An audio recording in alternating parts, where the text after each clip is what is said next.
तर अगदी काही तासांमध्येच निवडणुकीची घोषणा होणार आहे। या पार्श्वभूमीवरती भाजप कामाला लागलेली आहे। भाजपची उमेदवारांची यादी समोर आलेली आहे। नागपूरच्या मैदानातून पुन्हा एकदा नितीन गडकरी यांना उतरवण्याची तयारी सुरू झालेली आहे। गडकरींनी प्रचाराचा नारळ फोडलाय। कहो दिल से नितीन गडकरी फिरसे असं त्यांच्या प्रचाराचं घोषवाक्य आहे। एकीकडे भाजपकडून तयारीला वेग आलेला असताना दुसरीकडे काँग्रेसचा उमेदवार अजूनही निश्चित झालेला नाहीये।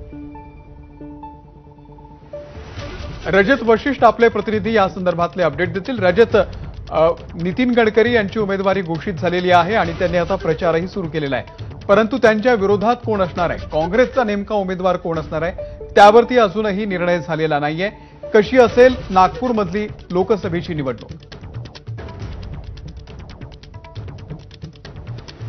नक्कीच अमोल, नितीन गडकरी यांना उमेदवारी जाहीर झालेली आहे आणि नितीन गडकरी आणि संपूर्ण भाजप जो आहे तो नागपुरात कामाला लागलेला आहे।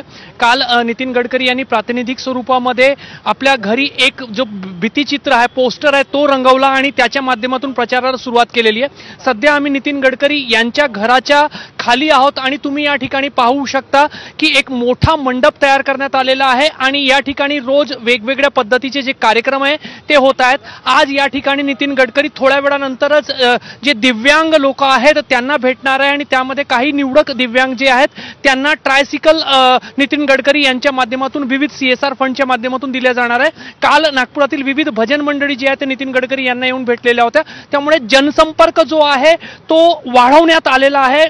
कार्यकर्ते जे आहेत ते कामाला लागलेले आहे। मात्र दुसऱ्या बाजूला तुम्ही जो प्रश्न विचारला काँग्रेसमध्ये काय सुरू आहे, तर सध्या काँग्रेसचे जे कार्यकर्ते आहेत ते संभ्रमावस्थेमध्ये आहे, कारण काँग्रेसचा उमेदवार जो आहे तो अद्यापही जाहीर झालेला नाहीये आणि त्यामुळे काँग्रेसचा उमेदवार कोण असेल याची चर्चा सध्या सुरू आहे। मात्र अजूनही ज्या अर्थी महाविकास आघाडीमध्ये चर्चा सुरू आहे त्याकडे पाहता आणि नागपूरमध्ये गडकरी यांच्या विरोधात लढण्यासाठी जे काही 21 इच्छुकांनी आपलं नाव जे आहे काँग्रेस श्रेष्ठींकडे दिलेला होता, त्यापैकी बहुतांशी जण जे आहे ते गडकरी विरोधात लढण्यास तयार नाही अशी एक माहिती समोर येत आहे। त्यामुळे अजून 2-3 दिवस तरी काँग्रेसमधून कोण लढेल हे स्पष्ट होणार नाही। मात्र नितीन गडकरी मैदानात उतरलेले आहे आणि आज 3 वाजता जेव्हा निवडणूक आयोग तारखा जाहीर करेल, खूप शक्यता आहे की महाराष्ट्रामध्ये, कारण तापमान जास्त असते त्यामुळे महाराष्ट्रामध्ये पहिल्या दुसऱ्या फेरीमध्येच मतदान होऊ शकतो आणि त्यातल्या त्यातही विदर्भामध्ये तापमान जास्त असतं, त्यामुळे कदाचित पहिल्या फेरीमध्येच नागपुरात मतदान होऊ शकते।